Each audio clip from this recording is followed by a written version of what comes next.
Come, Nick, we've only got 10 minutes to talk about Spurs. So let's talk about Spurs. Well, that's about time to be. We're going on for another hour, I think. Oh God! No, I've got to get to bed. Come on, hurry up and get it over and done with. Right, so let's talk about Tottenham. 3-0 winners, I think, very comfortable, very comfortable. I'm going to say this, boys. I know the talk's going to be all about Kudus, and he did have a great debut. The player I've been most impressed with over the last few weeks is Richarlison. He looks like a different player. Absolutely. I think on Wednesday night against PSG, I was very impressed with him, what he was doing, hold up play, link up play, being a threat. But this was a whole nother level. I think this was his best game in a Spurs shirt that I've ever seen. Usually he's got a really bad touch and it's kind of bouncing off him and he's quite a frustrating player to watch. But he gets goals. The thing is about Richarlison, he does get goals. But this time we were knocking it into him quite hard at times and it was making it stick. He was taking it around players. He was dropping deep, being physical, amazing link-up play. And that's not even mentioning the goals that he scored. I mean, the first goal, unbelievable finish. Second goal, was just wow. Just that overhead kick, scissor kick, basically the same goal as he scored in the World Cup. But Richarlison was hands down, head and shoulders, best player on the park by far. Yeah, just incredible. So. He was a decent player at Everton, though, wasn't he? He was decent at Everton, like, he was okay. I've never seen him play like that. He was a good player, but I've never seen him lead the line. Leading the line, I thought he was magnificent. I really did. And I'll be honest with you, I know Kudus. Listen, I know Kudus was showing a little bit of skill on the front. I think Richarlison makes both them goals. If he doesn't make them runs, it doesn't. Them 2 assists don't happen. First one he peeled off, and the second one, the run was brilliant. I think the second goal, as much as it was a good piece of skill from Kudus, I don't think it was the best cross. Like, it was behind Richarlison in the air. He had to make the most of that, and he turned it into a fantastic cross with the finish, didn't he? And I think Richarlison, the things of him is the big problem is I don't think the problem with him has been his quality. I think whenever he's played for Tottenham, I think Spurs fans are generally happy with him. It's just getting him on the pitch. He's always been marred with injury. His goal scoring record in his last 16 starts, he has 13 goals. Like, he has good goal scoring record for Tottenham. The problem is he just could never stay fit. And the interesting thing is, before the summer, we're all ready to see the back of him and get rid of him.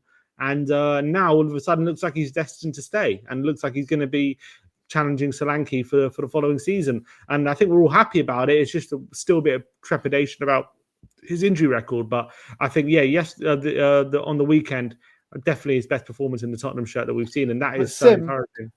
But Sim, I agree with you with what you're saying, but you got to say as well, like, usually with Richarlison, we've been really frustrated with his first touch. Yeah. And maybe his link-up play and that kind of aspect to his game. Goals, we've never had an issue with Richarlison, but I've never seen what I'm seeing right now in these last 2 games with Richarlison. I've never seen those kind of aspects to his game. I think it's like blown my mind a little bit.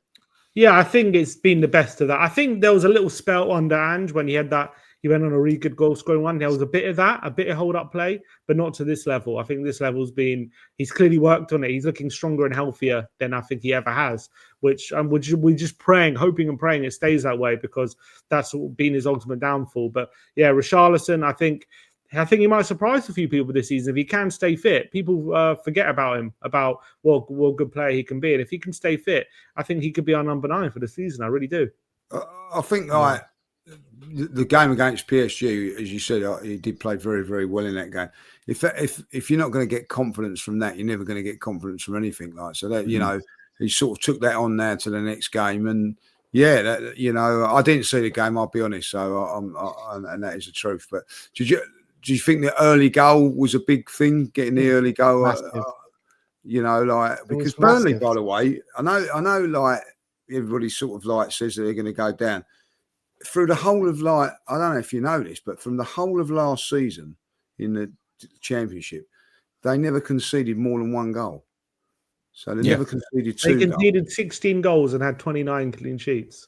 Unbelievable. Even at that level, not to concede 2 goals. So they never the first game of the season, they've conceded 3. You know what I mean? It is impressive, but this is not the Championship. No, I get that. Premier League. At the end of the day, beating a promoted side on the first game of the season, not for everyone, is it? No, but the other Everton lost. Yeah, that's true. Everton lost. Yeah, well done, David. Yeah, but they were away from home. I think maybe No, I get it. It could have been a little bit different if it was at Burnley. I don't know. You know what I mean? But like, you know, like that, they'd have looked at that Burnley and go, "Oh, we'd have liked a home game in the first one." You know, to go away at Tottenham was always going to be. Listen, it's the banker of the weekend, wasn't it? Like, and it turned out to be that, like, you know, but. You know, it wasn't like the best performance. Like, we got the early goal, which really helped get us in the lead. But that first half, it was a very stodgy performance. I think most Tottenham fans will agree. Like, we were struggling to create. We got the early goal, and then Burnley came back into the game in it. And they, you know, Nicky mentioned before that penalty incident with from Porro that could have gone against us. That was something silly. And if they got that equaliser, maybe it would have been a different game. What was he thinking there? Yeah, I mean, the ball's long gone. He wasn't getting it, so I don't understand what he's doing. No, he wasn't getting it. But you've got to say, you don't know what happens after that. The player could go over to the wing and then cross it back in. And like, what was Porro doing? It didn't make any sense. He was nowhere near it. No. Yeah, it was a bit of a brain fart, I think, from him. It was a bit of a brainless moment. I think you've got to. If Tottenham are going to do anything in the long term in this season, and I think they could, I think they've signed the right players, but they've got to tighten up their discipline at the back, because things like that is going to cost you massively. Yeah. Like Romero's. Romero. So just signed a contract, by the way. Yeah, he did sign a contract. Yeah, but Romero's capable of doing that, and if you've got people like Porro doing that for no reason against Burnley, I mean, that's just ridiculous. That could have cost you the game. But yeah, there we go.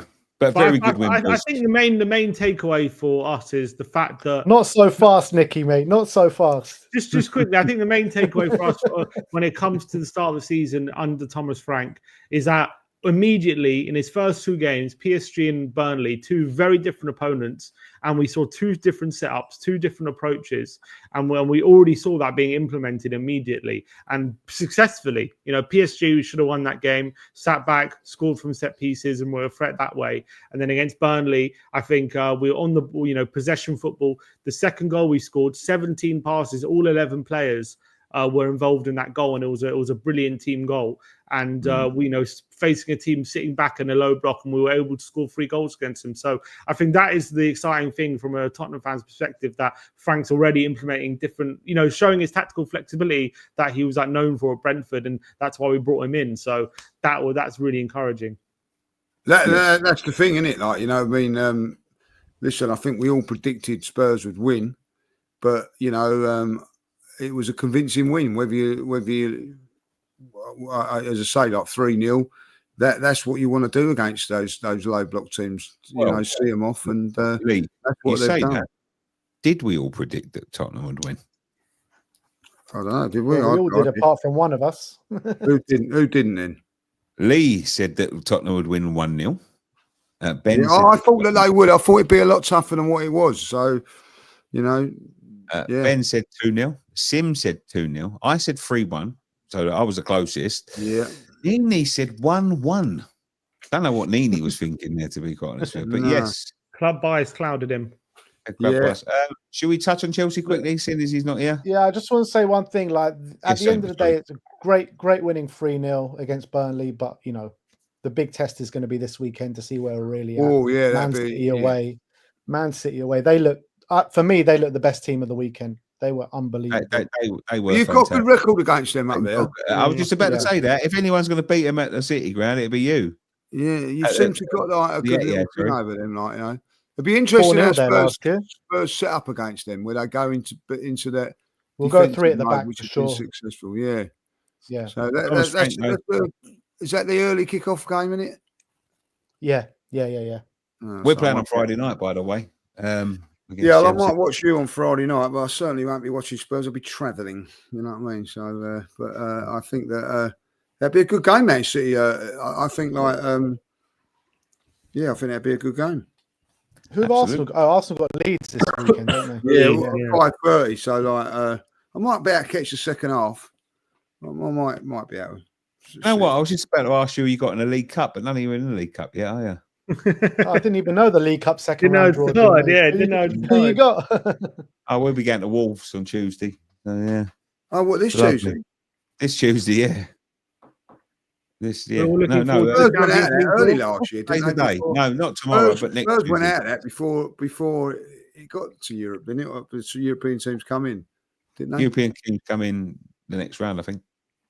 So did I'm Spurs sure go that's out in this round last all the year? way, Didn't isn't they? No, What's we that? got to the quarterfinals, didn't we? Well, the League Cup Yeah. semi-finals. Semi-finals, yeah. Well, this year? Semi-finals. Yeah, we lost to Liverpool, didn't we? Lost, 4-0. yeah. Oh yeah, was it the year before? It must have been the year before then. Like, yes, you did. Yeah, we lost on penalties to Fulham, yeah. That's right. Yeah. That was in Postecoglou's first season, wasn't it? Like, Yeah. Wolves. There's a Wolves fan in the thing. He said, League Cup, blah, hopefully we lose. Well, I hope you do lose, mate, because I'd like to have a couple. Where's that at? Wolves or West Ham? What's that? Where's that It's at? at Wolves. It's at Wolves. Blimey, that ain't easy. You ain't got an easy little start, have you? Got a bit of a tricky start. Yeah. I think Every everyone game's looks a tough to game West to Ham at the losing 3-0 moment. to Sunderland. Yeah. I think it wouldn't matter if we was playing a dog and duck up the road there, Lee. I think we'd struggle. But so that's 2 to Lee. I think I've got 1 point and the boys have got 1 point each then.